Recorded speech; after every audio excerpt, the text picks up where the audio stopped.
Ron watched the video on his laptop, appearing serious on the screen, a petite mature brunette named Emily.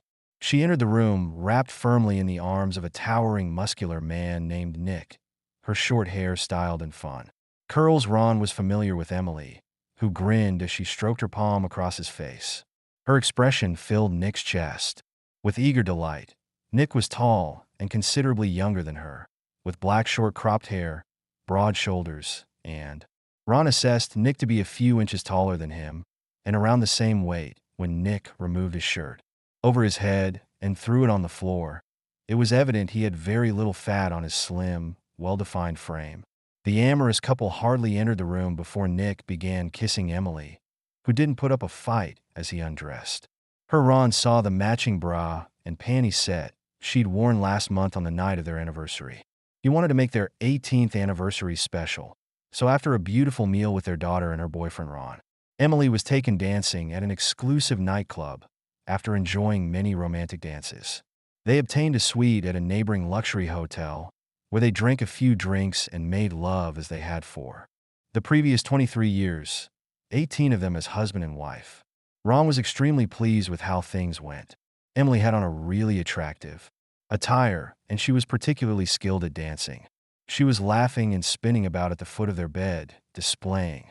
Ron thought the crimson material looked great with her flawless creamy white. Ron felt disgusted as he pushed himself to watch the remainder. Nick moved across the small room, carrying Emily like a child, and dropped her. Emily hurried to a sat position without looking up, unceremoniously onto the sofa, unaffected by the harsh handling. Unzipped his pants, Nick had a smug smile on his face as he watched her servicing his inflated manhood. He took particular attention. Nick dumped her on the sofa and stood there waiting for her next move, and it was evident she knew what was going on. She didn't disappoint, and soon she was on the back of the sofa, facing away from the camera. Ron couldn't. Nick grabbed her short hair, yanked her head backward, and held it. He could see her expression and knew she was frantic. He was having sex with her little body in a steep back bend, and her mouth was hanging open, dripping spit. Her lips were a mess, but she was not irritated. At the very least, her dewy face was twisted into a strange grimace, visible evidence of her demented delight. Ron had never realized there was such a wanting aspect to her nature, and he always considered her a respectable wife. Rather inhibited, the relaxed married sex they enjoyed was soft and caring in the aftermath of their beautiful love. Emily often voiced her satisfaction with their tender relationship and the care with which Emily frequently stated how excited she was when they cuddled. She always thought that after they made love, what he was viewing now was nothing like that, but more like a savage rut than tender love making. There was no tenderness at all, just plain animal banging by a guy seeking to. For his wife, this video demonstrated she was receiving something from Nick he could never give her. It was depressing. But by the twisting and thrashing actions his wife was executing on the arm of the sofa, Ron knew it was real. Ron's phone beeped with a text message, which he barely noticed because he was so focused on the video. He paused the video and read the text that his wife was sending. She wanted something special for supper, but Ron texted her, "Nothing special, but I'll see you." When she returned home, he was going to type "love you" at the end, but after seeing her brazenly break their vows, his heart had turned icy cold, and she wrote back, "Okay, see you at home." "I love you, baby," he said cruelly. He checked the time and knew she'd be home in about an hour. Emily was 52 and worked as an administrative assistant a few miles away at the admissions department of the local community college where she had previously worked. A few years after leaving her prior position as a secretary for a small company, she went to work later than Ron and received off later, so he was generally home before her if he didn't have to work overtime. Ron, 54, was a financial analyst, working at his firm for the last dozen years. His job was demanding at times since some of the firm's customers were off-duty. He was just like any other businessman concerned about his wealth. He dedicated all of his energy and, in addition to focusing on his clients during business hours, he had to travel on occasion, which is how he discovered his wife was cheating a few months back, and he had just ended one of his required work visits to a nearby city. "I typically use a plane, but this time I drove because it was close enough to home and took about the same amount of time." On the way home, He made a spontaneous decision to swing by the old cabin he and Emily owned to check on it. Little rustic one, the cabin was a 45-minute drive from their place. It had power, and it worked perfectly. Aside from a propane stove for cooking and a fireplace for heat, there weren't any additional conveniences. Her father used to own it, and her mother handed it to Emily after she died. Since they bought it, they solely lived there. 3 times in 10 years, the most recent being 2 years ago when they stayed there for a pleasant weekend of seclusion. They barely never used it, and Ron was considering about selling it. He knew they wouldn't receive much for it, but it was in good locati zero, and it sat on a scenic lake on 1 acre of land in a small cluster of similar cottages, regrettably. There are no security features, just a chain-link fence strung over the muddy road leading to the group of the retiring farmer, who owns the land and developed the little community of cottages, sold them to pay his retirement. Ron only wanted to take a few minutes to make sure no one was squatting on the property or breaking in and wrecking it. As he drove up the long dirt road, he thought who would desire such a lonely rustic cottage. Perhaps some hunters or an. It was used as a weekend hideaway by an elderly couple who kept the key behind a rock in their garden. Ron used the key to go in. Once inside, he examined the water and discovered that the well was still running perfectly. When he used the restroom, he observed that the shower curtain was not pushed all the way to the side of the tub. He remembered pushing it all the way to the side the last time they were there, which was unusual. The wash basin also had minor soap marks surrounding the drain. He knew he had cleaned it because the spots were small, but before they left, Ron realized that someone must have been staying there since he and Emily were there for 2 years ago. He carried on researching and discovered that nothing was broken or gone, but Ron was sure someone had. Some chairs were relocated around the kitchen table, and there were a few minor alterations in the bedroom as well. He walked around the grounds and didn't find anything else peculiar. There were faint tire marks in the dirt driveway, but it was impossible to figure just how long they'd been there. The other cabins were all vacant except for the traces Ron. After half an hour, he was still wondering what to make of it. Maybe there was a simple explanation. Emily came here and neglected to inform him it was difficult to believe, but if she was here, surely she would have said it to him. He had to think that someone was here. Squatters had broken in, so why wasn't a window shattered or a door forced open? Wasn't the fireplace or the countertop dirty? Why was nothing out of place if runways had invaded? Have they left it a mess and didn't put anything back in its appropriate place? The shower curtain was almost in the right spot, just not moved all the way to the side of the bathtub. It seems that whoever had been there had taken time to make sure the cabin looked pristine. Ron knew precisely how he'd left it because he was fastidious and decided not to tell Emily, since he was not generally a skeptical person, but something didn't match up. He trusted his wife, her for decades, but it was all a little unusual. He needed to remove the chance that she had some information about this and wasn't telling him because if he challenged her now, it would appear like he didn't trust her. After that weird visit, Ron went to the electrical store and asked her for further information, and purchased a costly system of high-definition surveillance cameras, which he put in covert spots to view the porch area, one in the living room with a view of the kitchen, and the last one in the bedroom pointing. So it made Ron wanted to peek inside the bathroom. If the door was open without telling Emily his plans, he began driving to the cabin each weekend to check the recordings. He could drive there and back in 2 hours, so it was simple to give his wife an excuse for his absence. In fact, she was gone more than he was shopping or visiting friends. She also spent a lot of time at the health spa that she joined last year and began a hard fitness routine. Ron had to acknowledge that she lost about 15 pounds and toned up her thin frame. Did look well for her age. The video cameras were motion activated, so the first 2 times he went to the cottage, there was nothing recorded, and he was beginning to believe he was wasting his time reviewing them, until on the 3rd visit the cameras, the material was so fascinating that he downloaded it right away and began studying it at the. Before leaving for home, he was surprised to see his mature brunette wife and a tall guy half her age at the kitchen table. They were smiling and laughing like old friends as they went up to the cottage after getting out of a sports automobile. The door hand in, and as she frequently did in the past, Emily got the key from under the rock and let them in Ron's. Hands were clenched as he watched them enter the living room. The door was hardly closed before Nick seized his wife, and they started making out like horny prom dates, which was further proof of his wife's cheating. Ron had witnessed an adulterous recording, which made him sick to his stomach. Luckily, he did not throw up, but he was disgusted and very disturbed. He stayed there in amazement for a while before finally leaving the cottage in a daze. He made sure that everything was the same as when he came, so Emily would not know he was. He had every reason to suspect this wasn't the first time she used the cabin for sex, and he figured it wasn't the last time he checked to see if the cameras were still operational and left him heartbroken. Being wanted to go home, strangle his wife, shoot her lover, and burn down the house on the way home. He succeeded to bring his wrath under control, at least enough to think properly. An hour ago, he didn't even know she was adulterous. He loved her unconditionally and always imagined she felt the same way.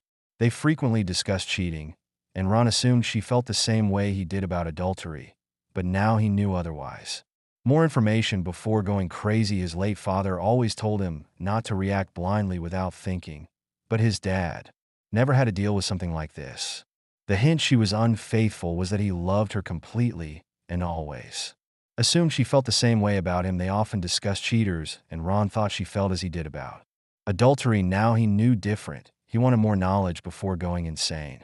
His late father had warned him not to react without thinking, but his father had never had to deal with something like this. How could he have done this to him? All the way home, Ron was trying to find some tiny shred of hope for his crumbling marriage. As the miles went by, unpleasant questions invaded his head. Was this the only time she cheated the way she behaved with that person? Made it suspicious. But what if it was the recording? It had no sound, so he didn't know what they talked about. Did he really want to demolish an 18-year marriage over this one-year marriage? And it's all over time slips in judgment. She had been a lovely wife up until an hour ago, or so he believed. He knew he loathed her, but he still loved her, which is why her treachery hurts so badly. One question particularly hit him and if he divorced her, how could he ever replace him? He was 54 years old, overweight, and certainly not affluent. He was a good-looking stud for his age, but it was evident that his bedroom abilities weren't enough to keep his wife devoted. Of course, Emily could still attract guys, and it appeared she had video proof. Emily was still a NAC appearing older woman with a nice physique. There were certainly lots of guys that would love to be with her. But what about him? 54, he wasn't such a spectacular catch anymore, and his chances of finding someone like her again were very limited. Ron got home thinking about these things. Fortunately, Emily wasn't there. She left a note on the table saying she'd be out shopping for long and wouldn't be home till dinner. Ron ripped up the message, feeling angry and bitter. Wondered if she was fooling with that guy again. That was nearly a month ago. Since then, he'd found 2 more videos. The most recent instance of her having sex at the cabin saw her getting screwed senseless on the arm of the sofa. Ron made the mistake of believing that all 3 films were of her having sex with the same person once. He had the initial tape of her affair. Ron tried to keep his cool, forcing himself to behave normally around his wayward wife. Now that he knew she was cheating, he paid a lot more attention to her clothes, what she was doing. Ron decided to find out as much as he could about her everyday activities wherever she went. He decided against hiring a private detective because he didn't want anyone to assume he knew about her. He simply placed a GPS device in Emily's car, and when she went on her usual errands, he monitored her using his computer. Other than coming to work, all of her hobbies were shopping trips to the grocery store or the mall, among others. After observing her for a week, he didn't believe her affair was with someone at her workplace, so he took a day off. I followed her a few of times after she left work and always went straight home except on her gym days. Instead of shopping, the only place she spent a lot of time outside of house was the health spa, so he concentrated his efforts.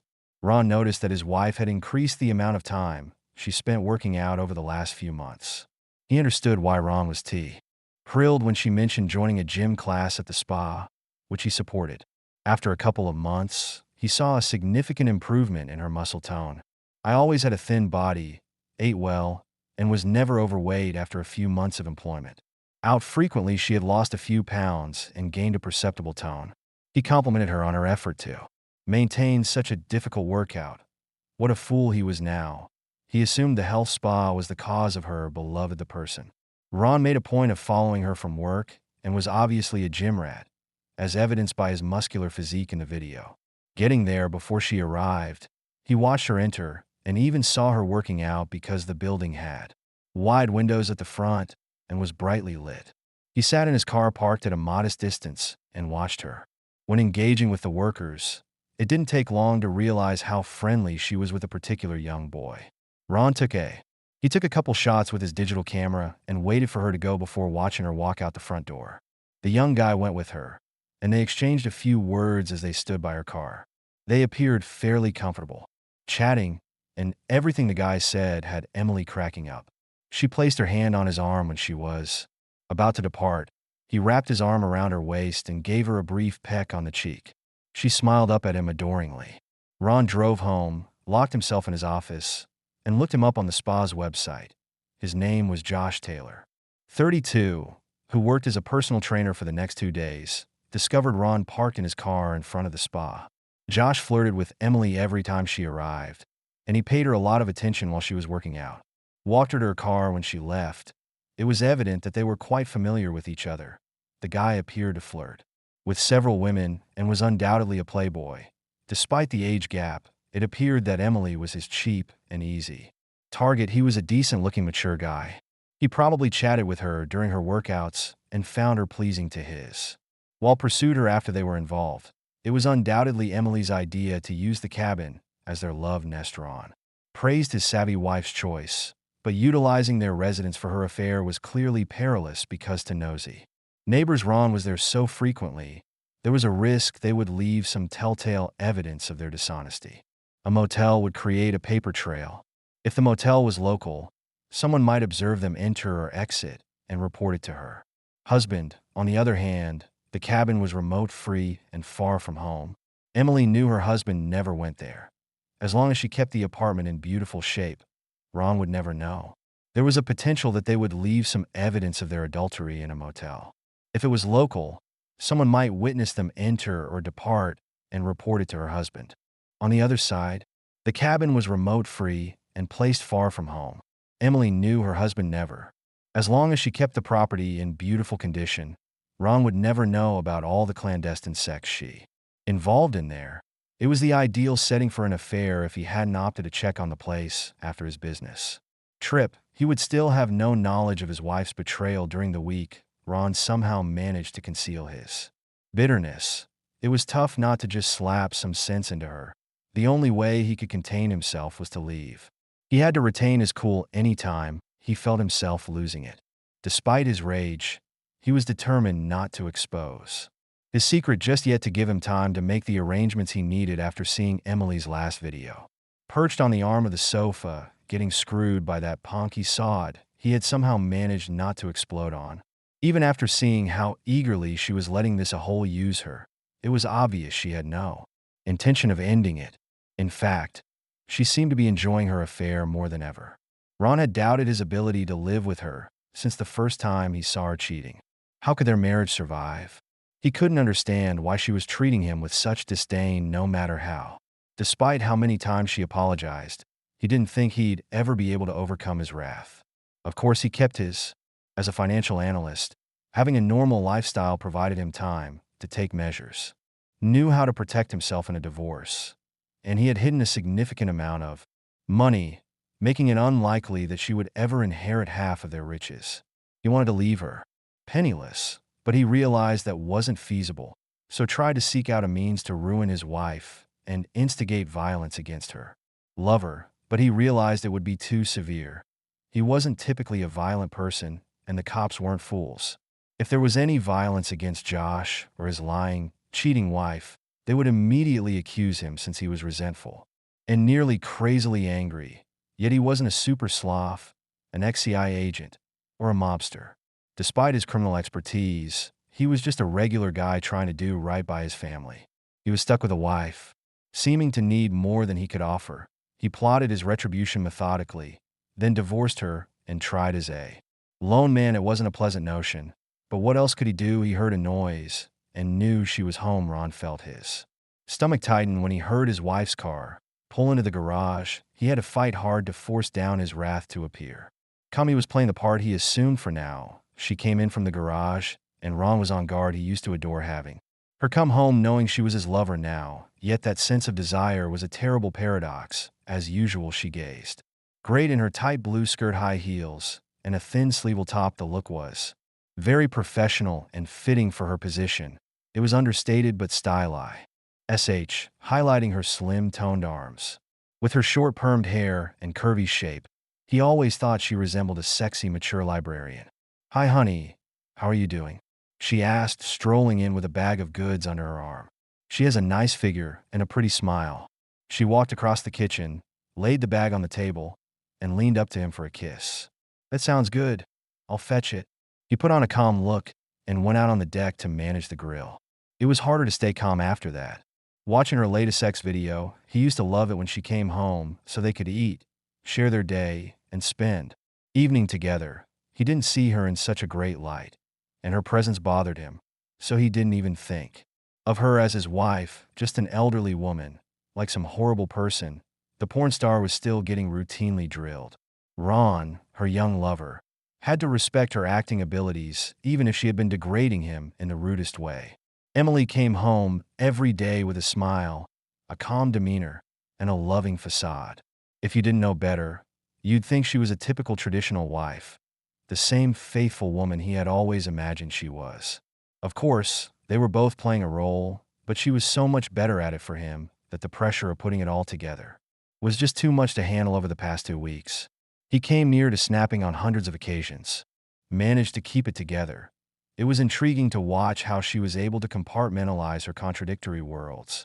On the one hand, she was cheating on him on a regular basis, yet once home, she acted like a normal, faithful, and loving wife. Ron, as attentive as she had always been, saw no evident effect of her affair. There was no evidence that she was now having frequent sex with a young guy with a huge tool. What was more confusing is, Emily used to offer him sex on a daily basis, but after her affair, he had to virtually beg her for it. Was sliding next to him in bed, rubbing his back and whispering encouragement before they went to sleep. He even discovered she stroked his erection in the morning before he woke up, pushing him to alleviate his tensions before heading to. Ron knew she was having pity sex with her ignorant husband, most likely to assuage her own guilt, but after watching her with that young stud, he believed there was much regret at all in the past. He always thought she was an honest person, but now she'd acquired the gift of being able to lie quite effectively, allowing her to conceal her affair without hint of deceit. Ron completed preparing the steaks, and they ate with little conversation. They talked briefly about Emily appeared hesitant to eat sparingly, but their supper was generally very muted. Ron remained silent, unsure of himself, and repeatedly staring at him as if attempting to read his thoughts. Concerned that saying something may give him away, they sometimes had coffee and dessert after their meal. But not today. Ron needed to go as soon as he finished eating, so he cleaned up and walked to the living room. Emily came out shortly after with a glass of wine and sat down on the sofa next to him to watch TV, feeling her eyes on him. Ron wished he had just gone to his office after dinner, but it would look suspicious if he got up. During the commercial, Ron felt his stomach knot up, and she guessed something. He attempted to keep himself from tensing up. He flashed a smile and said gently, "I'm fine. You seem a little tense today." She patted his arm and inquired in a gentle tone, "Is something at work bothering you, sweetheart? I get that way sometimes. There's you can tell me about it. You know I'm interested in what you do." His voice cracked a little as he said no. "I am okay." He should finish the topic right then, but he felt the impulse to say something. "Why would you ask?" "I don't know. I think I don't know," he replied, keeping his gaze fixed on the television. She lurched forward, touching his. She patted his arm and whispered, "Maybe we need some time apart. It's been a while since we've been." Ron choked out, "I miss you too, honey, and I'm starting to wonder if you're still attracted to me." Ronnie responded, No, I am." They both laughed nervously, but it did not sound. She shifted her focus back to the TV, and they sat in quiet for a time. Ron frequently hinted at sex, and, on the rare occasions when she came on, he didn't give it much attention because she usually rebuffed his demands. To him, he never refused her. Of course, her indications were more subtle than a smile at the proper time or a suggestion of contact. A playful kiss as she collapsed onto his lap. He followed her to the bedroom like an eager puppy before he saw she was sleeping with other males. But now he was anxious and even frantic to go between her thighs. He held back since her offers. Sex were so infrequent, yet the lack of sex wasn't that obvious after so many weeks without any affection between them. Emily was beginning to realize their sex life wasn't only sporadic, it was non-existent. They were practically just roommates, not lovers. And she was beginning to realize that Ron was terrified. He wouldn't be able to hold out much longer. They hadn't had sex in weeks, and knowing what she was doing behind his back had him incredibly horny. She was super horny with her partner, but had never been promiscuous with him in the past. It took her a long time to become hot enough to let him have her. But when she did, he was captivated by her new form and all of her new sexual encounter. She was quite intriguing. Fortunately, his plans were nearly complete despite her suggestive. Ron was resolved to hold out tonight since he didn't want to compete with her new lover. Watching her crazy reaction to the a-hole, he knew she never behaved like that over the previous month, so he simply forced himself not to reply to her if she made a sexual comment. He acted like he didn't hear her in bed, and he kept that much. He knew he couldn't ignore her like this, so he kept as much distance between them as possible and feigned to fall asleep immediately once. Had always enjoyed sex, though not as frequently as he believed, but after witnessing her go wild on the tape, he lost confidence that he could please her. She would certainly fake a climax, but he didn't want to be in an unfavorable scenario, attempting to offer her what he knew she wanted but couldn't provide. She never came as forcefully with him as she had with Taylor, and he knew she never would. Then Emily replied, I thought you might want to retire to bed a bit early tonight. Are you tired? She chuckled and playfully smacked his arm. I am not. Do you want to go to bed now? Ron could feel himself starting to sweat. His body was stirring, and he could feel his face turning red. He knew she was watching him, wondering why he wasn't acting normally. He responded well to her obvious offer for sex. Perhaps he finally responded in an even tone. Go on up, honey. Want to watch this show for a bit longer? She snorted with displeasure. He could feel her warmth pressing against him. The smell of her blonde hair and the spicy scent of her perfume was intoxicating. He knew what she had to offer but couldn't forget how delightful she was in bed. He tried to ignore his long and don't look at her face. He couldn't see her. His look was perplexed. He hoped he could turn off his desire for her, but after so long loving her, she switched her focus back to the TV, perplexed by his hesitancy. Ego was a little stung by his rejection, Ron thought to himself. Let her feel rejected for once. The play hadn't yet concluded. Emily let out a big yawn and stretched her arms over her head, causing her shirt to tug tight against her chest. She made a gesture to get his attention after he didn't react to her suggestive stretching. She said, Well, I'm a little tired, honey, so I guess I'll turn in now. You want to come up? It was a blatant offer he hadn't heard in years. I'll be up soon, he replied, indifferently. Oh, okay, just wake me when you come up. I probably won't be asleep right away. Okay, see you soon, she said, giving him a long, hard look and kissing his cheek. She rose from her seat and went. Ron was sent to the bedroom and sat down.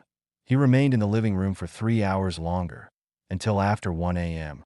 Before tiptoeing to the bedroom door, he peered in to make sure she was sleeping, then removed his clothes and joined her in bed. Sleep was difficult, and he woke up early still feeling tired. She was still sleeping when he slipped out of bed, gathered his clothes, and went to the guest room to dress so he wouldn't wake her. He was frustrated, but he held on to his pride. He wasn't going to cheat on her while she was cheating. He longed for the old days when he could just slide next to his wife, initiate relations, and ache passionate love to her without the mental baggage. But she had started this, and he wasn't going to reward her by acting normal. If she wanted sex so badly, she should go see someone else and get her holes plucked. She chose to be his toy, and it was no longer his responsibility to make her happy. Emily was perplexed and wondered if something was wrong since she and Ron barely spoke. He did speak to her at times, usually during dinner, but there was little affection, and he never initiated physical contact. If she hugged him, he would stiffen up, and other times he would flinch if she touched his arm or shoulder. Something was bothering him, but he wouldn't say what. She tried to draw him out, but he just deflected her concern. She changed the subject. She used to feel his love from his actions and kind words. Now she knew they had lost an important connection. She never found him this difficult to talk to. The next night, Emily made another attempt to seduce him. As before he acted indifferent, she wondered if he suspected something was wrong. She decided to take a break from her affair. Just for a while, she told Josh they needed a break. He was disappointed. By the second week of their break, she was having trouble keeping her mind off sex. She found herself daydreaming about the cabin and longing for Josh's rough sex. She didn't want to get involved with any guy besides Josh.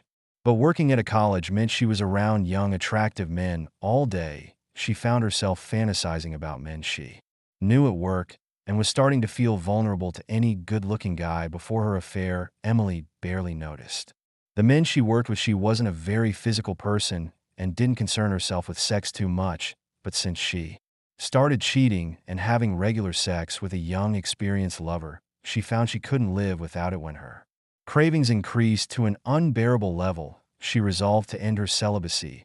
At her weekly workout, Emily let Josh know she was ready to get back together. They agreed to continue their affair, and he was on board. They kept their distance that day, but after he picked her up, they made plans to meet the following week. Ron expressed a business meeting that day, giving her. Emily walked home with a spring in her step and a grin in her eyes. She felt her overall attitude better. As she spent the evening with her husband, dinner was once again very quiet. There was nothing she could lay her finger on, yet Ron seemed more sad than usual. Talk was muted, but she disregarded the impression that there was anything unique about it. Ron appeared distant for weeks. Now he didn't seem interested in a physical relationship with her anymore, but with the prospect of amazing sex next week, she put her frustrations aside. As Ron moped around the home and looked to be avoiding her, Emily gave him his space and attempted to keep the mood between them nice. Her good attitude persisted into Friday at work despite her boss comments. The woman questioned about her positive attitude. Okay, nothing exceptional, Emily answered, smiling. Everything has been working well for me lately. I'm just delighted with how good my life is going. Okay, now did Ron get a promotion, or did you win the lotto? The woman questioned with a smile. Maybe you're having a second honeymoon or something. Whatever it is, I haven't seen you this satisfied in years. Nothing like that, she said with a little smirk. I'm thrilled about my home life, and Ron has been excellent. I appreciate everything I have and just realize how lucky I am. Things aren't perfect, but they might be a lot worse. That's a fantastic attitude. I wish everybody thought like that. Emily headed home after work feeling on top of the world and couldn't wait for her meeting with him.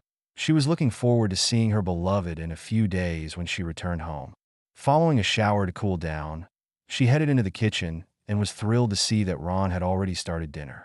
She gave him a strong hug and was astonished when he hugged her back and kissed her cheek. This is amazing, Ron, she said, glancing over the menu. Would you like some wine with dinner? Yes, I'll take a glass, he replied with a suggestion tone, but I do not want to go too drowsy because I want to reward you later for cooking such a delicious dinner. With grin. Is reward enough for me, darling? Oh no, she laughed. I'm going to give you something a lot better than a smile tonight. It had been a while since we'd been together, and I wanted to show my lovely spouse how much I loved him. Ron smiled and replied, I think you're wonderful too. For the first time, they ate and talked normally. Emily was relieved that Ron appeared to be coming out of his shell. The supper and friendly conversation was a welcome contrast from the serious tone of their recent interactions. Later, after cleaning, after doing the dishes, the husband and wife proceeded to the living room to watch television, which was their usual habit. But Emily was eager to seduce her husband tonight. She had been without physical contact for weeks and missed it. Despite his age, Ron was still a gorgeous, healthy man, and she was confident he still had sexual desires that weren't. Despite having a girlfriend on the side, she was determined to meet her husband's requirements. Just that tonight, thankfully he was in a good mood for a change. She touched Ron's arm and excused herself during a. She went to the bedroom and undressed to change into more revealing clothing, knowing he loved her in skimpy clothes. She pulled a thin tank top from the dresser along with a pair of tight shorts. She picked up a dress and a pair. The dress would leave her thin arms and shoulders bare, and the shorts would fit tightly over her round hips. Feeling naughty, she removed her bra and left it off, put on the skimpy top, and began to put on the shorts, but decided against it. She donned only a thin little top, filmy bikini panties. Nothing else. She knew even her uncaring husband would have turned her on. She looked in the mirror and smiled, pleased with how tempting she appeared. Her mirror demonstrated that even at her age, she was gorgeous. Knew Ron would be aroused by her. One look at her was enough to demonstrate she was in the mood. She was eager, and there. No way he'd refuse her tonight. You couldn't wait to join Ron on the sofa and strut your stuff out of. Ron was in the kitchen when she returned, so she sat on the sofa and made a beautiful position while she waited. Walked entered the room with a beer and another glass of wine for her. She gave him a seductive look and caressed the seat next to her. His brows flew up as he noticed what she was wearing. She could feel the tension building in her loins as he returned to his seat next to her. "I poured your glass," he said her, handing her the glass. "I hope you liked." More, she said, trying to give him as many indications as she could. "I'm also in the mood for something else," he answered with a hint of amusement. She knew she looked enticing and available, and that seeing how alluring she looked was getting her pretty worked up. "I've never felt this attracted to my husband before. Tonight is probably the most attracted I've felt to him in months. I can only imagine how Josh would react seeing me like this. I want my husband to lust after me, but I don't want to look too needy and hurl myself at him." It's crucial that she wanted to let Ron get the first move in. So she sat next to him, giving him enough to look at. She flashed all the green lights she could, hoping he'd make the first move. Instead, he just glanced at the TV. After a time, she moved closer. The TV droned on as she sipped her wine and sought to force herself against him. At last, she let her head fall against his shoulder and began to rub his arm. She knew he had to recognize she was ready yet. Why didn't he glance at her? It was during the following show that she began to feel tired and annoyed with herself. Distant spouse, and attempted to remain receptive to whatever move he would make. The TV was uninteresting, and the wine was making her sleepy. She didn't realize Ron had slipped a sleeping pill in her wine, and it wasn't long until Emily was having problems keeping her eyes wide. She quickly fell asleep. When she awoke on the sofa, there was a cover on her, and the TV was off and Ron was gone. "Damn," she whispered, still half sleeping. At 4 a.m. morning, she got up and went into the bedroom where Ron was in bed, dead sleeping. What's wrong with him? And without changing into her nightgown, Emily climbed into bed next to him, feeling quite exhausted the next day. Angered by his lack of attention, she gave him every opportunity to have sex, but he only rejected her. Lost out, she got up and realized it was about noon. The sun was already up, and Ron was in the kitchen morning honey. As she entered the room, she inquired, "Would you like some coffee?" "Eh." She answered briefly. Flatly, "What happened last night? You fell asleep," he informed her, smiling. "I guess you had a tough week, and you were exhausted. You look so sweet. I didn't want to bother you. You should have awakened me up, I know. But, he said ambiguously. "By the way, Emily, why don't we get away for the weekend? Why don't we go up to the cabin for a couple of days?" he offered with a smile. "We've both been." Emily was still sleepy and a little disoriented, having just worked hard and not spent much time together. She took a sip of her coffee and attempted to clear the cobwebs from her mind before answering the cabin. It had been years since. "We could need some time together, don't you think? It's so calm there. I'm sure we can have a lot of time to reconnect and have some fun." Emily's head cleared and her eyes immediately opened. He hinted at having sex after leaving her hanging last night. She wasn't expecting this, Ron.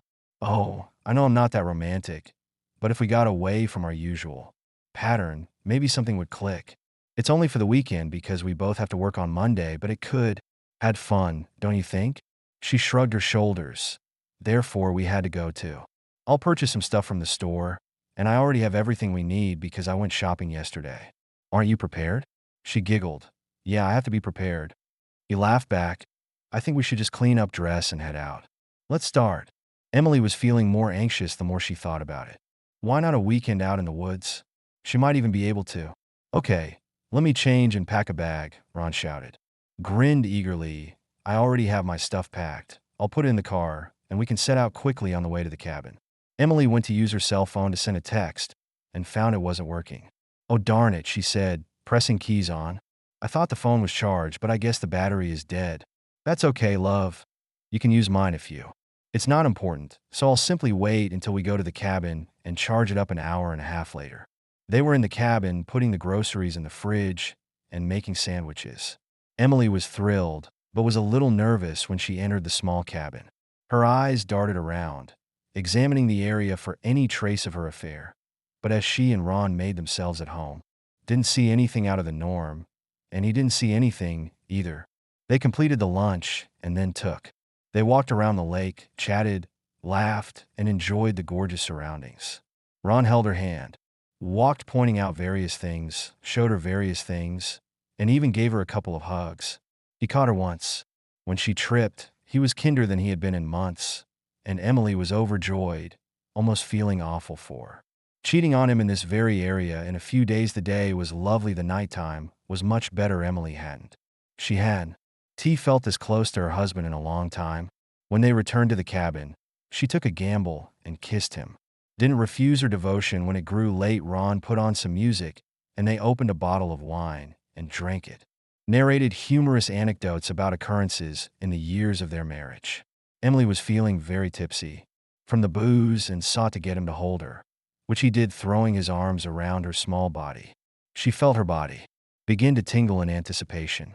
The romantic atmosphere lasted when they went to bed instead. Instead of lying apart as they did at home, they went home together that night and laid side by side, gently caressing and stroking. Emily was quite delighted at the possibility of finally having her husband make love to her. It had been so long. Please, she purred, opening her legs invitingly. Don't play with me anymore. I'm yours. Go ahead and take me. I'm so ready. You could scream.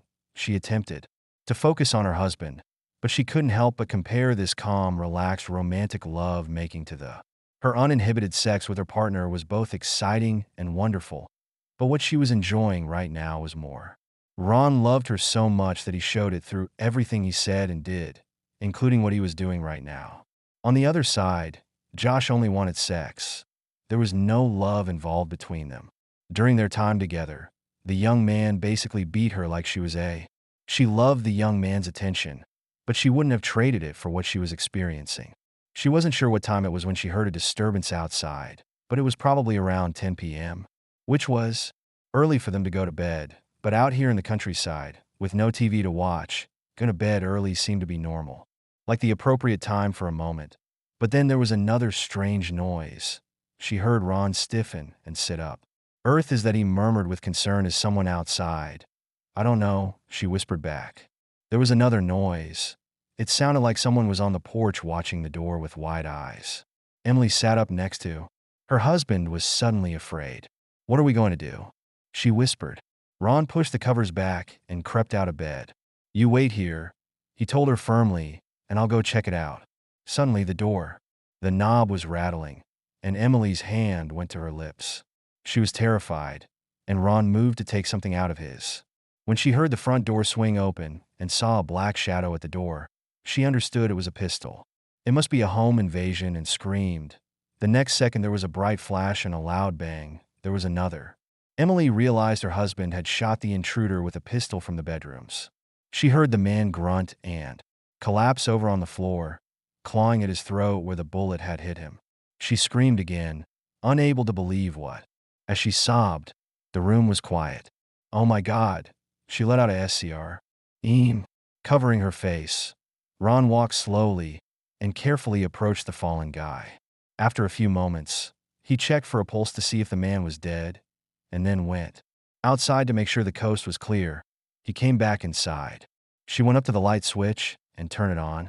Emily's thoughts slowed, her eyes dilated in amazement, and her heart stopped as she saw the lifeless guy on the floor. Josh was sobbing and virtually incoherent when Ron arrived at her side. Pulling her head to his chest to console her, he muttered quietly, It's over. Now, honey, don't worry, we're secure. Emily's thoughts were mixed in uncertainty. Her spouse hugged her gently and muttered things to calm her upset. We have to call the police, he finally stated after a few minutes. They're going to want to investigate this as a crime scene. Just stay here. Emily. Ron slumped on the bed. He began sobbing hysterically. He glanced at his wife, waiting for her to go to the toilet. To throw up, she was still in the bathroom when he took her phone, opened it, and removed the tape off the battery. He went to the body and grabbed an envelope from the dead man's jacket. He then returned her contacts to her handbag. Inside was a message. Ron had printed it in a library a few cities away and placed it on Josh's car earlier that morning. With a pained look, he read the note that said, The sex ticket is good for tonight only. Please bring it with you and redeem it for evening of crazy sex. Apologies for the short notice, but I just found out he's away this weekend. Can you meet I hope to see you at the cabin, and I promise to make your time worthwhile. Loving Emily, he waited up the message and went outside, where his lover's car was. He called his wife and said, I'm. He was trying to call the cops, but he was having difficulties getting a signal, so he stepped out back to check if he could. He walked to a Locati Zero, and he knew was hidden by shrubbery, and burned the message, an envelope, on fire with a lighter. He watched the paper reduce to ashes, making sure there was nothing left, then brushed the ashes on 2 pebbles, and he took a time to calm down after covering them with leaves, leaving no proof of his ambush. He'd never killed anyone before, but he knew it would happen when he left the note on Josh's car this morning. The act of murder was emotional, though he regretted killing the person like way. With the hatred he'd had for so long, he knew his hands were still shivering as he made the call to the police. He had to keep his nerves calm and let this play out. He had previously removed all of the footage from the surveillance cameras and erased them, but he had preserved his knowledge of her affair to himself. But once the cops began to interview his wife, all would come out, even if she didn't acknowledge it. It wouldn't be long before the cops discovered she was a member of the health spa where he worked. Connection to her boyfriend Wow. DB established. The police arrived in less than an hour, and Ron was waiting. When they inquired, he revealed to them that he was the one who shot him. They grabbed his pistol and placed it in a plastic bag as evidence. He stated that he had not moved or touched the body since the rounds were discharged, and his wife agreed. The cops were. They were immediately concerned when they discovered that the intruder had used the hidden key to open the door. How did he know it was? Ron talked about the key, but stated he didn't know anything. When they questioned Emily, she nearly broke down. She instantly acknowledged she and Josh had been here before. Ron claimed to be startled that he had played the role. Because the cops began throwing sympathetic glances, they were both hauled to the station to be questioned. A forensic team arrived shortly after and went through the cabin 1 inch at a time at the station. Ron called. He utilized a lawyer on occasion, and the lawyer's instructions were that he tell the police what he wouldn't say anything more until his lawyer arrived. Emily, on the other hand, told them everything she was upset about. The authorities used her lover's death, as well as her confusion about how she lost control, to get her to disclose everything.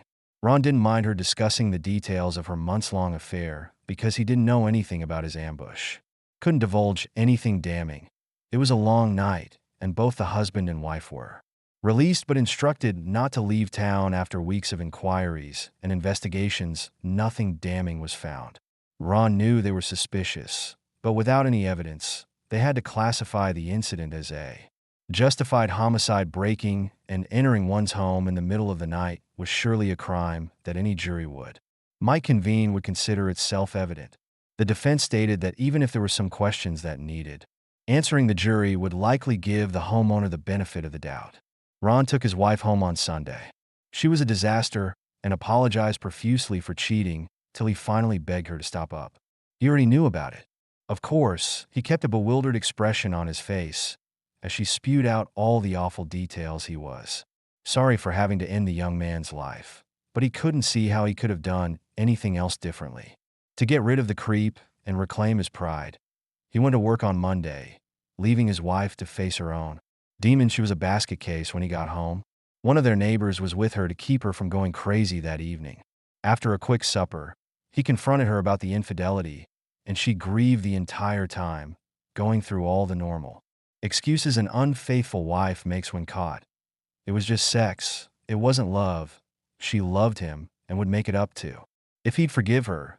She made all the usual explanations, but he didn't care. He had her served on Thursday, and she was still at home and hadn't returned to work.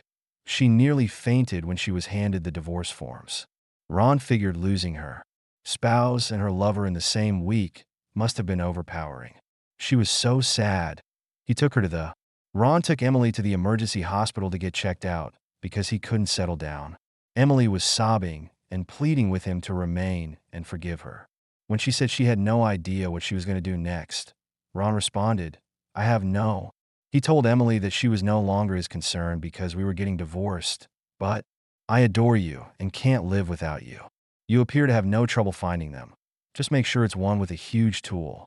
That nasty response had the poor woman sobbing inconsolably, so he left the Ron was never charged with a crime, But the authorities continued to monitor him. After asking those he knew about the homicide, there was still a shadow of suspicion hanging over his head and his job. Suffered no one wanted to hire him. He finally left his job, but got another one soon after and was paying his bills. They sold the house and the cabin, splitting the gains, and he had half of the money from the marital assets as well. The money he concealed from Emily to support himself, but with her lawyer investigating his papers to find out why they're combined. Because his funds were depleted, he had to maintain a lower level of living and kept a constant lookout for any. After the shooting and divorce, Ron got on with his life, acquired some weights, and began exercising. Regimen at home, his muscular tone improved, and he began to lose weight. He kept in touch with his daughter and visited her whenever he could. His daughter was devastated by how their marriage ended. When she tried to persuade him to reconsider the divorce, Ron gently informed her that he was quite solid about it, claiming it was. After all that cheating, there was no way she was going to reconcile with him, regardless of his concerns about his appearance. Ron did find women to date, and many were older than he was. Some were even considerably handsome and pleasant to be around. It took him a few months to gather up the guts to ask one out, but it was a relief to meet people's eyes and enjoy female company again. He didn't want another long-term relationship right now, but he had a profession and many excellent years ahead of him. He wasn't ready for a long-term relationship just yet, but he had a career with many excellent years ahead of him. Even at 54, he could still attract female attention following his divorce. He wasn't as unlike his slow shift to a normal existence. He expected to feel lonely. Emily's shock at what happened evolved into sadness. It took her a long time to recover, and it was time to move on. Her easygoing attitude towards sex and love was gone. Her husband, whom she still loved, divorced her, and her young hot stud was dead, and she couldn't keep her emotions under control enough to find another of the vibrant sex life she cherished. Before her divorce disappeared and would not return, she was attending a therapist on a regular basis. Therapist who was helping her cope with everything that had happened. Her health was deteriorating, so her daughter got her under a doctor's care. She stopped working out and gained quite a deal of weight. She largely lived the life of a shut-in. Never went back to the spa that started all of her issues. Ron heard via friends that she was relocating, so she moved out of state to get away from all the terrible news about her affair. Thanks for viewing this dramatic story. If you were in Ron's shoes, how would you have dealt with the betrayal and the aftermath? Tell us in the comments below. Don't forget to like, share, and subscribe for more thrilling stories of betrayal and revenge. See you in the next video.